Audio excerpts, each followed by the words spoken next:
साथियों, चर्चा चल रही है नई शिक्षा नीति 2020 की। पिछले वीडियो में हमने नई शिक्षा नीति के बारे में चर्चा की और उसमें primary education, pre primary education और माध्यमिक शिक्षा के बारे में हमने इस ड्राफ्ट में क्या है इसके बारे में जानकारी ली।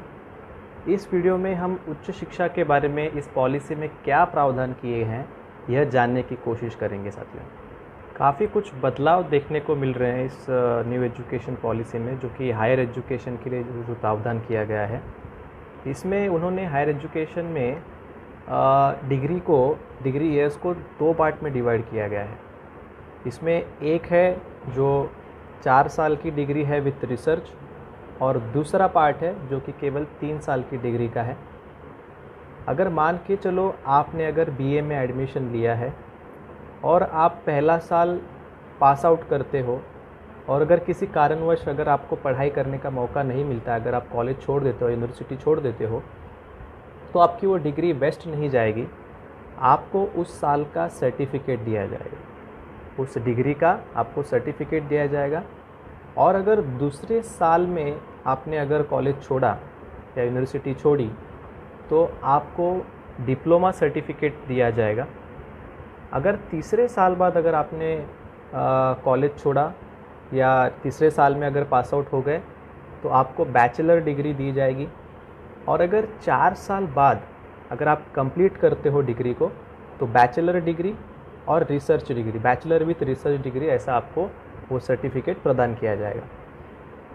इसमें दूसरी बात ये है कि जो पहले साल के जो ग्रेड्स होंगे या मार्क्स होंगे उसको आप यूटिलाइज़ कर सकते हो अगले साल के लिए।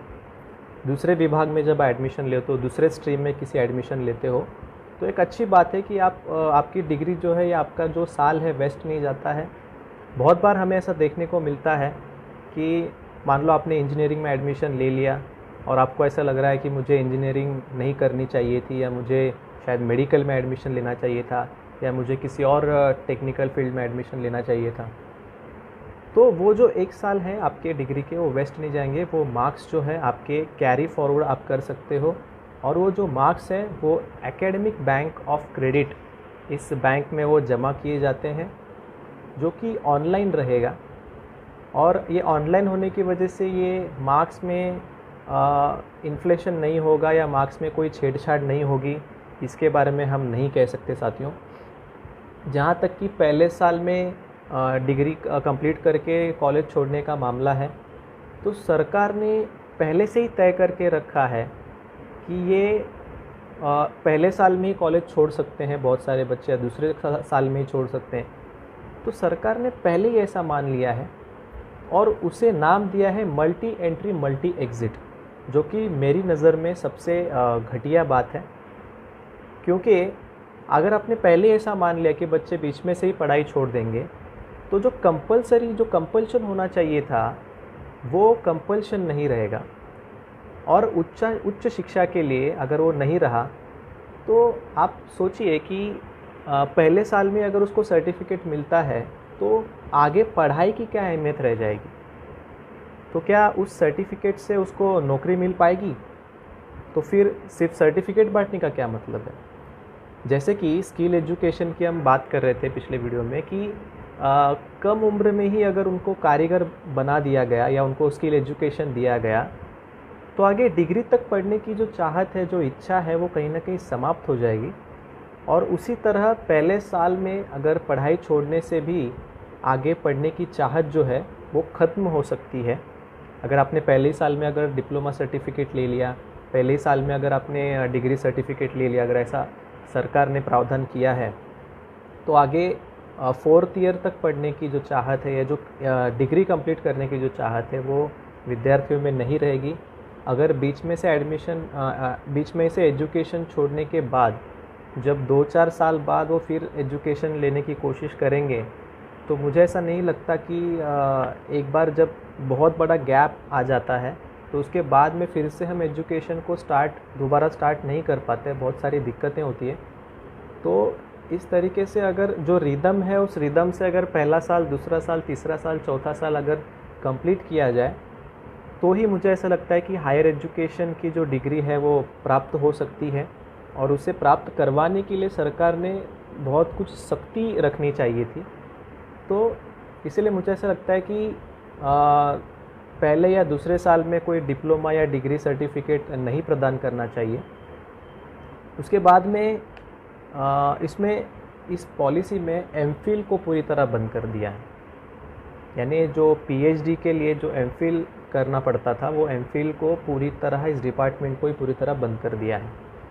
तो पीएचडी यहाँ पे 4 साल वाली जो डिग्री है पीएचडी के लिए, वो 4 साल वाली डिग्री अनिवार्य होगी, जहाँ पे आपको डिग्री विथ रिसर्च आपको करना होगा। अगर मान लो आपने 3 साल की डिग्री ली है तो 3 साल की डिग्री में आप पीएचडी के लिए अनिवार्य नहीं रहोगे, एलिजिबल नहीं रहोगे।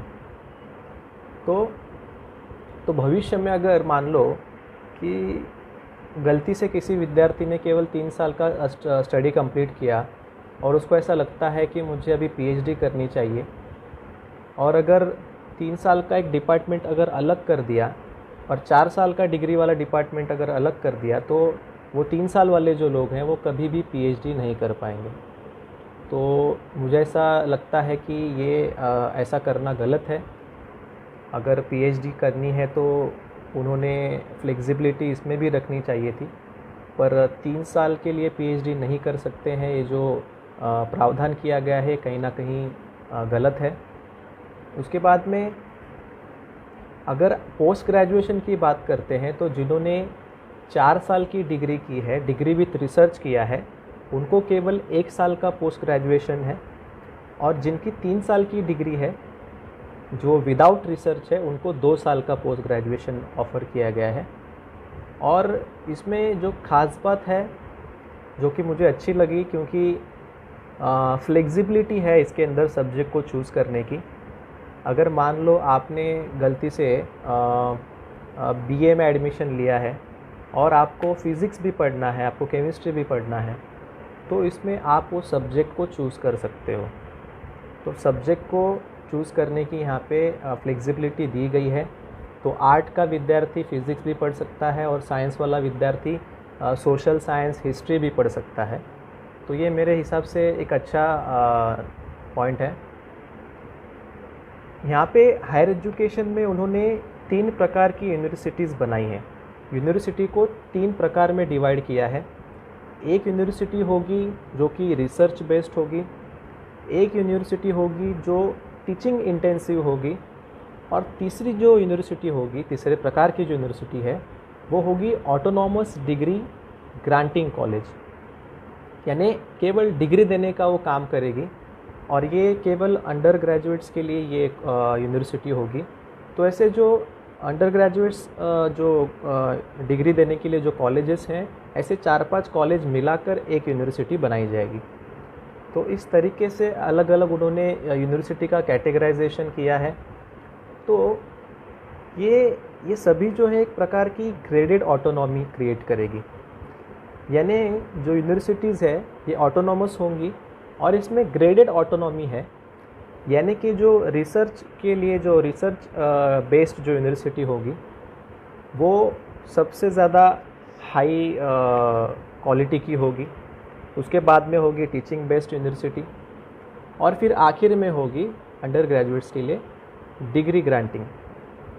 तो मुझे ऐसा लगता है कि ये ग्रेडेड ऑटोनॉमी से एक प्रकार की क्रमिक असमानता पैदा होगी, इससे इंस्टीट्यूशनल भेदभाव पैदा होगा, जैसे आज भी हो रहा है।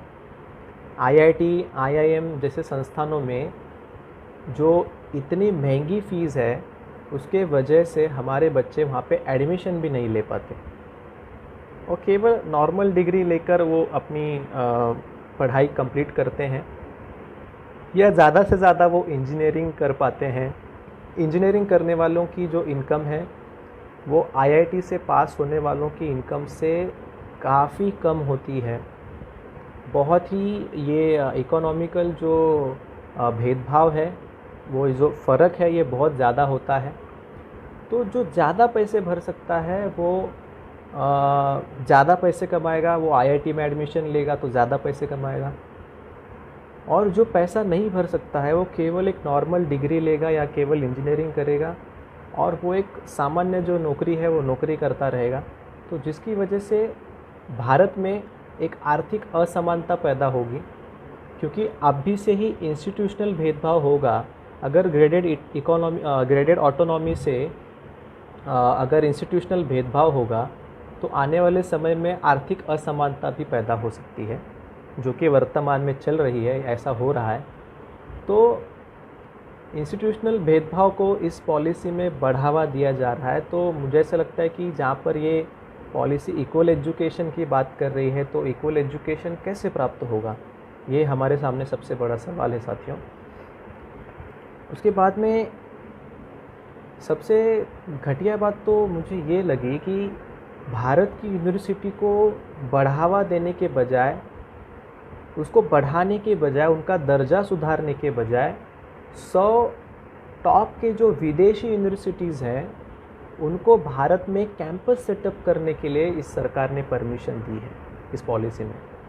यानी सीधा FDI फॉरेन डायरेक्ट इन्वेस्टमेंट को बढ़ावा दिया है इस पॉलिसी ने। प्राइमरी एजुकेशन और सरकारी स्कूलों की बात करें तो सरकारी स्कूलों को उन्होंने प्राइवेट स्कूलों के साथ जोड़ने की बात की, यहाँ पे प्राइवेटाइजेशन बढ़ा दिया। और यहाँ पे FDI लाने की अभी बात चल रही है हायर एजुकेशन में। और सबसे बड़ी बात तो ये है कि जो बार बार हम HECI की बात कर रहे हैं, तो HECI को इस पॉलिसी में लागू किया गया है। क्या है HECI? HECI का फुल फॉर्म है higher education commission of India act 2018। तो ये हायर एजुकेशन कमीशन इंडिया का एक्ट है और जो कि 2018 में बना था, और UGC को हटाकर ये HECI लाया गया है। तो UGC में क्या कमियां थी, क्या खामियां थी, ये इस पर उन्होंने कोई चर्चा नहीं की। क्यों UGC को बदला जा रहा है, क्यों UGC के जगह पर HECI को लाया जा रहा है, क्यों रेगुलेटरी बॉडीज़ को ख़त्म किया जा रहा है, ऐसी कोई भी यहाँ पे चर्चा नहीं है। केवल UGC को बदल कर HECI लाने की बात की गई है। और मेडिकल और लॉ कॉलेजेस जो हैं उनको छोड़कर, उनके जो रेगुलेटरी बॉडीज़ हैं उनको छोड़कर UGC, AICTE जो टेक्निकल एजुकेशन देने वाले जो रेगुलेटरी बॉडीज़ हैं, ये सारे ऐसे 10 प्रकार की रेगुलेटरी बॉडीज़ को ख़त्म किया जाएगा और एक ही सिंगल रेगुलेटर पॉइंट रहेगा, जो कि NHERC के नाम से वो सिंगल रेगुलेटर पॉइंट रहेगा साथियों। तो UGC के पास क्या मान्यता थी? UGC के पास यूनिवर्सिटीज़ को मान्यता देने का अधिकार था और मान्यता देकर, ग्रेड देकर उनको ग्रांट देने का भी अधिकार था। तो सरकार की तरफ से जो ग्रांट मिलता था वो ग्रांट देने का अधिकार यूनिवर्सिटी को UGC के हाथ में होता था। तो अभी UGC हटा दिया, HECI लाया। तो HECI क्या करेगा? HECI केवल यूनिवर्सिटीज़ को प्रमाणित करने का काम करेगा और जो ग्रांट देने का काम है वो ग्रांट देने का काम MHRD के हाथों में चला जाएगा। अब MHRD यानी क्या? MHRD को अभी इस न्यू एजुकेशन पॉलिसी में शिक्षा मंत्रालय ऐसा नाम दिया है, तो ये शिक्षा मंत्रालय के नाम से जाना जाएगा। तो ग्रांट देने का अधिकार अभी शिक्षा मंत्रालय के हाथों में चला गया है। और इसको MHRD को जो शिक्षा मंत्रालय ये जो नाम दिया है, ये भी RSS ने रेकमेंड किया है, RSS के रिकमेंडेशन से ये बदलाव हुआ है। और जहाँ तक ग्रांट देने का काम अगर MHRD के हाथों में चला जाएगा, तो यूनिवर्सिटी पर जो सरकार का हस्तक्षेप है वो डायरेक्ट हस्तक्षेप बढ़ेगा। जो इंटरफियरेंस है गवर्नमेंट का वो ज़्यादा से ज़्यादा होगा। और जहाँ तक ग्रांट मिलने की वजह से हमारे जो छात्र हैं, जो सामान्य वर्ग से आते हैं, जो गरीब वर्ग से आते हैं, वो छात्र हायर एजुकेशन, प्रोफेशनल एजुकेशन और टेक्निकल एजुकेशन ले पा रहे थे। लेकिन ग्रांट देने का अधिकार अगर सरकार के हाथों में चला गया, अगर वो ग्रांट नहीं मिल पाया यूनिवर्सिटीज़ को, अगर वो बंद हो गया किसी कारणवश, तो हमारे छात्र जो हैं ये कोई भी हायर एजुकेशन, टेक्निकल एजुकेशन और प्रोफेशनल एजुकेशन नहीं ले सकेंगे साथियों। तो ये बहुत ही ख़तरनाक बात साबित हो सकती है। तो HECI को लाना इस न्यू एजुकेशन पॉलिसी में, ये हमारे बहुजन छात्रों को हायर एजुकेशन, प्रोफेशनल और टेक्निकल एजुकेशन से दूर करने का मामला है। तो इसीलिए सभी लोगों ने इस न्यू एजुकेशन पॉलिसी का तीव्र विरोध करना चाहिए, तीव्र निषेध करना चाहिए। तो यूनिवर्सिटीज़ के जो 3 प्रकार होंगे, इन 3 प्रकारों में से जो टाइप 1 यानी जो रिसर्च बेस्ड यूनिवर्सिटी होगी और टाइप 2 यानी जो टीचिंग बेस्ड यूनिवर्सिटी होगी, ये दोनों भी ऑटोनॉमस होंगी यानी स्वायत्त होंगी। और जो स्वायत्तता प्रदान की जाएगी उसके वजह से ये यूनिवर्सिटीज़ सरकार से कोई भी अनुदान नहीं ले सकेंगे। तो स्वायत्तता का मतलब ये होता है कि जो यूनिवर्सिटीज़ सरकार से कोई भी अनुदान नहीं लेती हैं वो तब तक ऑटोनॉमस यूनिवर्सिटी कहलाती हैं। तो अगर मान लीजिए कि सरकार से अगर कोई भी उनको अनुदान नहीं आ रहा है, कोई उनको ग्रांट नहीं मिल रहा है, तो इससे क्या होगा, इससे वो खुद का फ़ीस स्ट्रक्चर डिसाइड करेंगे और ख़ुद का फ़ीस स्ट्रक्चर इस तरीके से डिज़ाइन करेंगे कि सामान्य वर्ग का जो विद्यार्थी है या जो गरीब तबके का जो विद्यार्थी है वो उन यूनिवर्सिटीज़ में कभी भी एडमिशन नहीं ले पाएगा। तो इस तरीके से ये जो ग्रेडेड ऑटोनॉमी है, ये ग्रेडेड ऑटोनॉमी से ग्रेडेड इनइक्वालिटी पैदा होगी, क्रमिक असमानता पैदा होगी।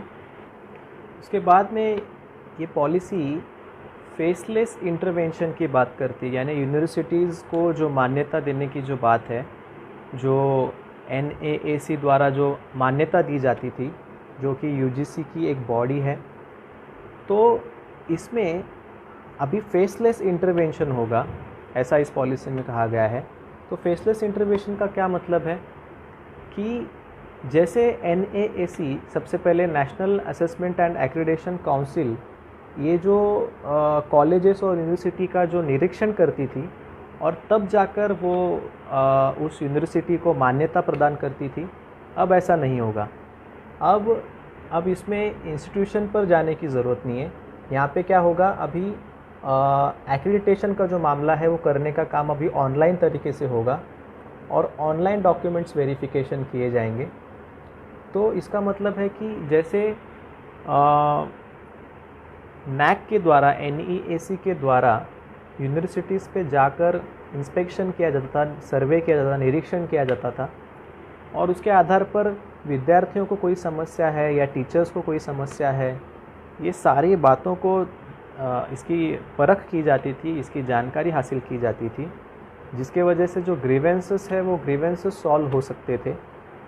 स्टूडेंट्स के बहुत सारे प्रॉब्लम्स हो सकते हैं, वो प्रॉब्लम्स वो डायरेक्टली UGC के जो NAEC के जो ऑफिसर्स हैं उनके सामने रख सकते थे। तो ये अभी कहीं ना कहीं पूरी तरह बंद हो जाएगा और ऑनलाइन डॉक्यूमेंट वेरिफिकेशन होगा। और ऑनलाइन रिपोर्ट पर, ऑनलाइन डॉक्यूमेंट्स पर कितना भरोसा किया जा सकता है ये आप सभी जानते हैं। खैर, उसके बाद में हायर एजुकेशन में जो पढ़ने वाले छात्र हैं उनकी स्कॉलरशिप के लिए इस न्यू एजुकेशन पॉलिसी में कोई भी प्रावधान नहीं किया गया है। केवल जो स्कॉलरशिप और फ्रीशिप है उसके लिए राष्ट्रीय छात्रवृत्ति पोर्टल का विस्तार किया जाएगा, इतनी ही केवल इसमें बात की गई है। पर मुझे ऐसा लगता है कि जो फ़ीस स्ट्रक्चर है, जो फ़ीस स्ट्रक्चर में दिन ब दिन बदलाव हो रहा है, हर साल बदलाव हो रहा है, और स्कॉलरशिप स्ट्रक्चर जो है वो वैसा ही पुराना वाला स्कॉलरशिप स्ट्रक्चर है जो पिछले कई सालों से चलता आ रहा है, उसके अंदर कोई बदलाव नहीं किया गया है। तो फ़ीस स्ट्रक्चर में बदलाव हो रहा है लेकिन स्कॉलरशिप स्ट्रक्चर में कोई बदलाव नहीं है साथियों। तो बढ़ती हुई महंगाई के हिसाब से ये स्कॉलरशिप का जो स्ट्रक्चर है वो सेट होना चाहिए। तो जिस तरीके से यहाँ पे फ़ीस स्ट्रक्चर बढ़ रहा है उस तरीके से स्कॉलरशिप भी बढ़ाना ज़रूरी है, और केवल पढ़ाना ज़रूरी नहीं, तो उसको शैक्षणिक वर्ष में ही लागू कर देना चाहिए, उसको उसी शैक्षणिक वर्ष में प्रदान करना चाहिए। ये भी सरकार द्वारा प्रायोजन होना चाहिए था, लेकिन ऐसा कोई भी प्रावधान इस न्यू एजुकेशन पॉलिसी के अंदर नहीं है। तो इस तरीके से सामान्य वर्ग के, गरीब वर्ग के, बहुजन वर्ग के जो विद्यार्थी हैं ये हायर एजुकेशन तक ना पहुंच पाएँ, ये हायर एजुकेशन, प्रोफेशनल एजुकेशन और टेक्निकल एजुकेशन ना ले सकें, इसके लिए पूरा प्रावधान, पूरा बंदोबस्त इस पॉलिसी में करके रखा है। और दूसरी बात, जहाँ पर हम इकोनॉमिकली वीकर सेक्शंस की बात करें तो उनको उनकी सहभागिता बढ़ाने के लिए इस पॉलिसी के अंदर कोई भी प्रावधान नहीं है, केवल चर्चा की गई है। हमने पिछले वीडियो में हमने बात की थी। दूसरी बात, भारत में 7वीं के बाद 14 करोड़ बच्चे स्कूल छोड़ देते हैं।